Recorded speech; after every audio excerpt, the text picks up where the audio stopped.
안녕하세요. 오늘은 초보자도 쉽게 만들 수 있는 디저트 파베 초콜릿, 생초콜릿을 만들어 볼 건데요. 일본 여행 가시면 많이 사오는 그 초콜릿 식감을 느낄 수 있는 간단하고 빠르게 만들 수 있는 디저트입니다. 만드는 과정이 어렵지 않기 때문에 친구들에게 선물하시거나 아니면 카페에서 판매하셔도 좋을 만한 레시피고요. 먼저 재료 소개를 한번 도와드리도록 할게요. 가장 중요한 초콜릿이에요. 판 초콜릿도 많이 있는데 이렇게 커버처 모양으로 나온 초콜릿이 녹이기 편하고, 초콜릿 보시면 다크, 밀크, 화이트 이렇게 종류들이 여러 가지 있는데 오늘은 다크 초콜릿을 사용해서 만들어 볼 거예요. 제가 생초콜릿 만들었을 때 다크 초콜릿으로 만드는 게 크림이랑 섞였을 때 가장 부드럽고 단맛이 적당해서 저는 다크 초콜릿을 주로 사용하고 있고, 초콜릿에 보시면 커버처 초콜릿이랑 코팅 초콜릿 두 가지 종류가 있어요. 근데 보통 코팅 초콜릿은 템퍼링이 필요 없게 나온 초콜릿이라서 녹이기는 쉽고 편하지만 입에서 기름이 조금 돌 수 있어서 코팅 초콜릿보다는 일반 커버처 초콜릿으로 동전 모양으로 나와 있는 코인 모양으로 되어 있는 초콜릿을 사용하시면 편안하시고요. 혹시라도 네모나게 된 큰 초콜릿 사용하실 경우에는 칼로 꼭 쓸어서 미리 준비를 해 주셔야 돼요. 버터는 맨 마지막에 들어갈 거고, 무염 버터로 준비를 해주시고 이렇게 미리 잘라서 준비를 해놨어요. 초콜릿 만들 때 제일 중요한 거는 간단하긴 하지만 초콜릿이 온도에 민감한 제품이기 때문에 빠르게 진행을 해주시는 게 좋아서 준비를 다 마친 후에 한 번에 조리를 시작해야 돼요. 사용하는 제품 다른 거 하나는 휘핑크림. 저는 동물성 휘핑크림으로, 생크림 사용하셔도 무방합니다. 재료는 이렇게 간단하고요. 마지막으로 넣으실 럼주. 생초콜릿의 향을 고급스럽게 만들어주는데 이게 정말 조금 들어가는데도 이게 조금 들어가는 것과 안 들어간 생초콜릿 차이가 많이 나요. 그래서 시판용으로 드시는 생초콜릿들의 그런 부드러운 향들은 이 럼주에서 나온다고 생각해 주시면 되고, 이거 얼마 안 하니까 조그만한 용량으로 구비해 두시면 엄청 많이 만드실 수 있습니다. 이제 중탕을 해서 초콜릿을 만들게 되는데, 보통 중탕 하신다고 생각하시면 밑에 큰 볼이 들어가고 위에 작은 볼 넣으시는 분들이 많아요. 근데 초콜릿 만들 때 주의할 점은 초콜릿에 물이 들어가면 안 되기 때문에, 그래서 여기가 닿을 정도로만 물을 더 넣어주시면 돼서 저는 항상 밑에 작은 걸 넣고 위에 큰 걸 놓으시게 되면 초콜릿에 절대 물이 들어갈 일이 없어서 이렇게 사이즈 다른 볼 2개, 대신 이 밑에 부분이 물에 잠길 수 있는 정도의 사이즈여야 되고요. 제일 편하게 만드실 수 있는 방법 중에 하나가 요새 이렇게 시판 생초콜릿 틀이 나와 있어요. 한 장에 500원 정도 하는 틀인데 이거를 접어서 끼워주시면 네모난 틀이 금방 만들어져서 생초콜릿 만들고 나서 초콜릿 닦거나 할 때도 힘들이지 않고, 또 여기 점선들이 있어서 일정한 크기로 자를 수 있도록 도와주는 틀이니까 저는 이 틀 사용하시는 걸 추천드릴게요. 제가 아까 말씀드렸다시피 초콜릿은 빠른 시간 내에 빠르게 진행하는 게 중요하다 보니까 계량을 다 해놓고 바로 시작을 할 거예요. 만약 계량을 해놓은 상태에서는 초콜릿 만드는 게 10분 정도도 안 걸릴 만큼 간단하거든요. 이제 생크림이랑 초콜릿을 계량을 할 건데, 생크림은 사용하실 초콜릿 양의 2분의 1 혹은 3분의 1 정도로 취향에 맞춰서 계량을 해주시면 돼요. 이제 생크림이 많이 들어가게 되면 너무 부드럽고 빨리 녹게 되니까 오늘은 2대1 비율로 준비를 해볼게요. 크림은 200g 사용할 거고요. 이제 생초콜릿 만드실 때 중요한 점은 이제 그릇에 물기가 없으셔야 돼요. 크림에서 수분이 들어가 있어서 크게 문제는 되지 않아요. 근데 이제 일반적으로 초콜릿 만들 때는 물이 섞이게 되면 초콜릿이 분리가 잘 되거나 아니면 아예 굳지 않는 경우가 있기 때문에 최대한 물 들어가는 거를 방지해 주시고요. 초콜릿은 400g 넣었어요. 이렇게 준비해 주시면 재료 준비는 끝입니다. 자, 이제 불판을 사용하실 건데 뜨거우니까 항상 조심하시고 행주나 장갑 꼭 준비하셔서 이제 물을 부어 주실 거예요. 물은 요 밑에가 닿을 만큼 해서 이렇게 한번 불 켜기 전에 넣어 보시고 물이 어디까지 닿는지 확인해 보세요. 요 초콜릿 녹이기 전에 먼저 생크림부터 데울게요. 생크림은 지금 굉장히 걸쭉한 상태인데 이제 가열을 하게 되면 조금 물처럼 변할 거예요. 센 불로 하게 되면 타게 되니까 불은 약불로 줄여주시고요. 여기서 젓지 마시고 끝에서 한 2cm 정도 끓어오를 때까지만 냅둬주시면 돼요. 너무 많이 끓어오르게 되면 이제 부풀어 버리니까 그냥 이렇게 살짝살짝 만약에 생초콜릿 만드시는 양이 적으실 때는 요거 생크림만 데워서 초콜릿 녹이셔도 충분히 잘 녹아요. 근데 초콜릿이 템퍼링을 안 하는 제품이긴 하지만 생초콜릿이 그래도 기본적으로 온도가 어느 정도 이상 올라갔다가 다시 식혀줘야 맛이 더 좋기 때문에 저희는 오늘 생크림도 데우고 초콜릿 중탕도 같이 진행을 할 거예요. 초콜릿 녹이실 때 중요한 점은 일단 중탕을 하는 이유 먼저 설명을 드려야 될 것 같은데, 초콜릿이 직접적으로 불에 닿게 되면 열에 약하기 때문에 바로 타버리거나 분리가 되거나 아니면 그대로 굳어버릴 때가 있어요. 그래서 중탕으로 열을 나눠서 전달을 해주시는 거고, 이제 템퍼링 할 때도 그렇지만 초콜릿 가열 온도가 50도 이상 넘어가지 않도록 주의해 주시면 좋겠습니다.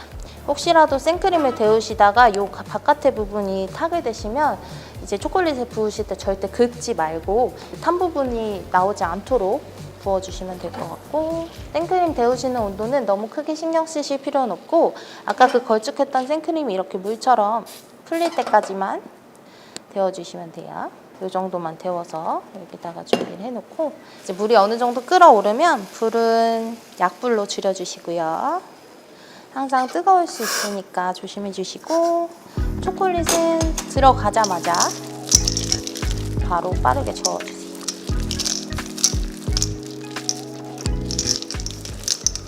한 3분의 2 정도 녹을 때까지 계속 저어주실게요. 이렇게 사이드 부분이 타지 않게 어느 정도 녹았다 싶으시면 불은 끄고 진행해 주시면 돼요. 겨울에는 온도가 낮아서 중탕을 약불로 해놓고 계속 진행하시는 게 좋은데, 여름처럼 날씨가 따뜻할 때는 금방 식지 않기 때문에 끄고 하시는 게 더 안전해요. 그래서 어느 정도 3분의 2 정도 녹으셨을 때 아까 데워놨던 생크림을 부어주실게요. 생크림 처음에 넣으면 잘 안 섞이고 이렇게 물처럼 분리가 되는 것처럼 보이는데, 계속 윤기가 날 때까지 저어주실게요.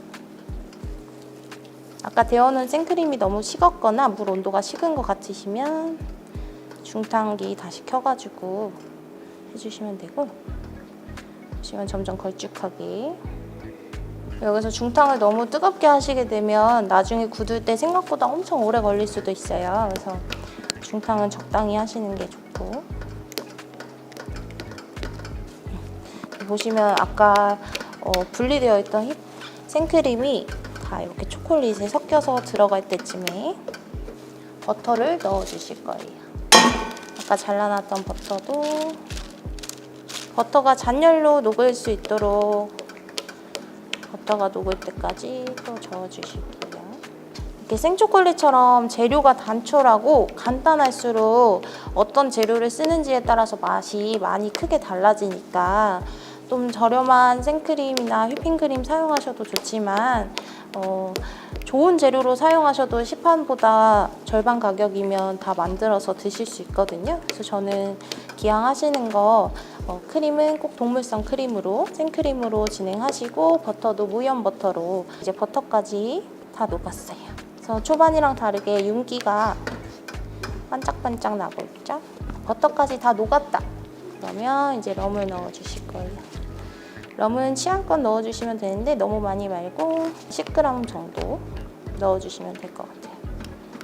이제 틀에 부어주실 건데, 틀에 붓기 전에 꼭 해야 될 게, 요 그릇 밑에 있는 물기를, 중탕을 했기 때문에 요 그릇 밑에 물기가 있는데 요걸 닦아주셔야 돼요. 안 그러면 틀에 부을 때 요 물이 같이 들어가게 돼서 초콜릿이 약간 분리가 될 수 있거든요. 이렇게 판 준비해 주시고요. 녹여놓은 초콜릿을 틀에다가 원하시는 양만큼 요 사이드까지 채워질 수 있도록 이렇게 살짝 내려쳐주는 이유는 안에 들어간 기포를 좀 빼내려고. 이걸 빨리 진행하시면 표면이 막 빠르게 굳지 않아서 굳이 스패츌러로 표면을 다듬어 주실 필요가 없고요. 이렇게 탁탁 쳐주는 것만으로도 일정하게 높이가 맞춰지니까 이렇게 해주시고, 이렇게 한 번씩 쳐주시면 위쪽으로 기포가 올라와요. 그런 거를 포크 끝으로 살짝 깨주시면 됩니다. 사실 파베 초콜릿은 마지막에 파우더를 뿌리기 때문에 단면이 그렇게 깨끗하지 않아도 어느 정도 완성도 있는 제품을 만들 수 있어서 많이 해주실 필요는 없고 이렇게 해주시고, 이제 이 상태에서 실온에서, 겨울이라면 실온에서 굳히셔도 되는데 여름이라면 거의 안 굳어요.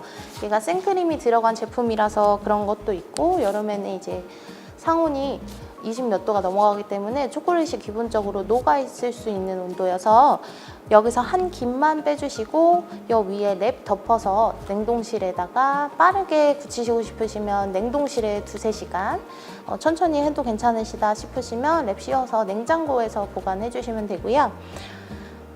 급해서 냉동실에 보관하실 때는 나중에 나왔을 때 위에 하얗게 초콜릿 분리된 거를 확인하실 수도 있어요. 근데 그건 온도에 의한 형상이니까 너무 걱정하지 않으셔도 되고요.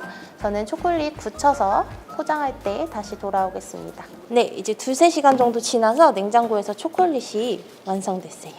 그래서 요거를 자르기 전에 오늘은 3가지 색상으로 생초콜릿을 만들어 보려고 하는데요. 3가지 색상 내기 위해서 슈가 파우더, 그린티 파우더, 어떤 제품 사용하셔도 크게 상관은 없는데 설탕 입자가 너무 큰 제품은 좋지 않고요.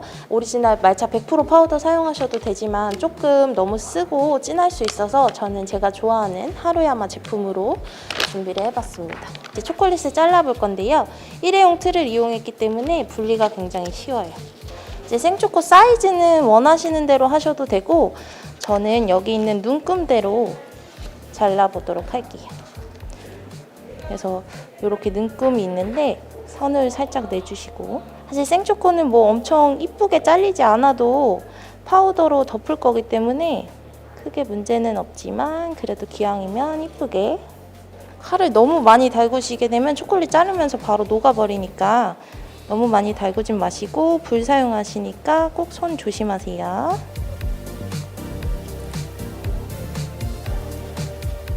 묻은 거를 계속 닦아가면서 해주셔야지 깔끔하게 초콜릿을 만드실 수 있어요.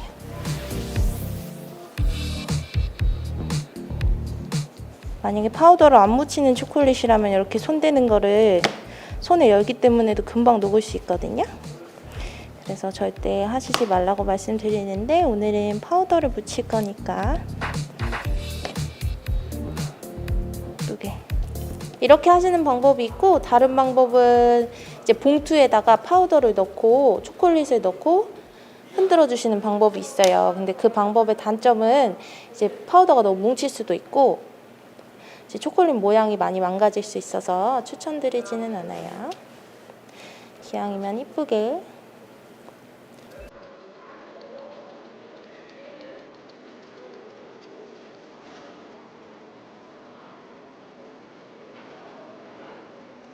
녹차 파우더를 묻혀볼 건데, 녹차 파우더는 아까 말씀드렸던 다른 방법으로 해보도록 할게요. 봉투에 파우더를 적당량, 너무 많이 넣어주실 필요는 없고요. 적당량 부어주세요.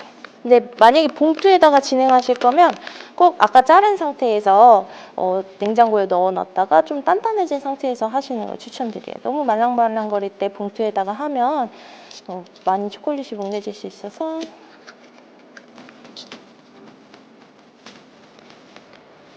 생초콜릿은 완전하게 딱딱하게 굳는 초콜릿이 아니어서 손열로도 금방 녹을 수 있어서 주의해 주시고, 봉투를 누르시지 말고 공기를 넣어서 크게 잡아요. 이렇게 해주고 부드럽게.